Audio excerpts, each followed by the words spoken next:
دا څو ورځې کې نوي شعرونه دي داسې کوږ ووږ خمار خمار لکه لټکه راځي د پښتنو د وینو بوی یې له سونډکه راځي هغه یو وخت و چې ویرت مې و د زړه په ژبه اوس چې نام په غوږو اورم نو کرکه راځي هغه یو وخت و چې ویرت مې و د زړه په ژبه اوس چې نام په غوږو اورم نو کرکه راځي او دنګه غړۍ خلاصې تڼۍ ژدوي قدم له خیاله دنګه غړۍ خلاصې تڼۍ ژدوي قدم له خیاله لکه بندي خان غفار خان چې لا ټکه راځي دنګه غړۍ خلاصې تڼۍ ژدوي قدم له خیاله لکه بندي خان غفار خان چې لا ټکه راځي او تندر راځي چې له اسمانه بله خوا نه ویني حریف صاحب تندر راځي چې له اسمانه بله خوا نه ویني زمونږ تندو لره بس نیغ لکه د کړکه راځي او د خپل ولس د مرګ احساس را پاروي ملګرو د خپل ولس د مرګ احساس را پاروي ملګرو چې د چا وینما نفرت لتی مذکر راځي او پیژنې نه حملا تر اوسه د لستوڼو ماران انور ما ته خپل کام ګیله جکه راځي انور ما ته خپل کام ګیله جکه راځي او دا نور چو شعرونه ته مو په شوري کړل د زیاله کم وي خو بلا بلا خبرې کوي د زیاله کم وي خو بلا بلا خبرې کوي کم ظرف خلق په دروغ دروغ زمبرې کوي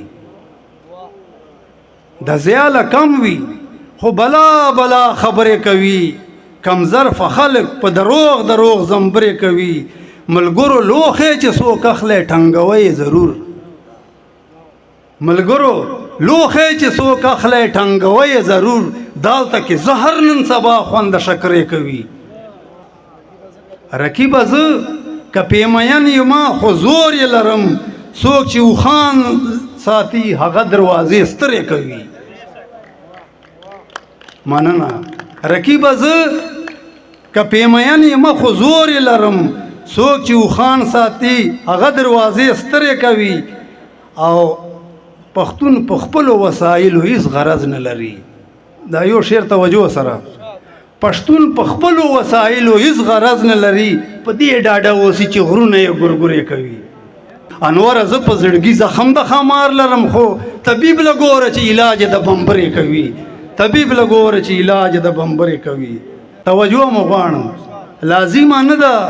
له حجرې او تر مزدکه پورې لازمه نه ده له حجرې او تر مزدکه پورې پښتونه پښې بغځوي له خپل شیرکه پورې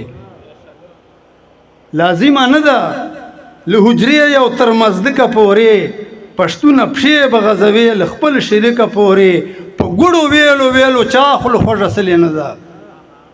په ګړو ویلو ویلو چا خپل خوږه سلې نه ده د انقلاب چغې وهې خو تر سړکه پورې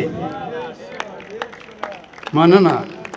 په ګړو ویلو ویلو چا خپل خوږه سلې نه ده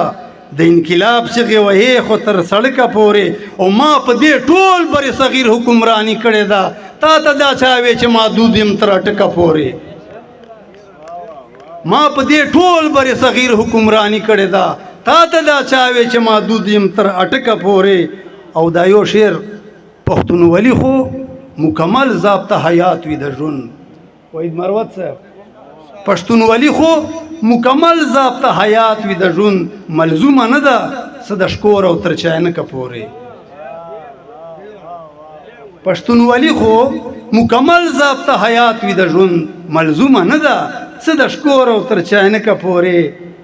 او اوس د مړوند په ځای لستوڼی ورکوي انوره یاري د دغې زمانې شوه تر خانکه پورې یاري د دغې زمانې شوه تر خانکه پورې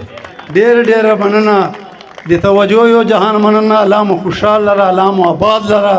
مزمل اشنا ته دا نوی ژوند بیا بیا مبارکي الله دې ورته خوشحالونه ډک کړي تاسو د خدای قدر وکړي چې دومره وخت پورې موږ برداشت کړلو هلته چې ناست کړو ډېره ډېره مننه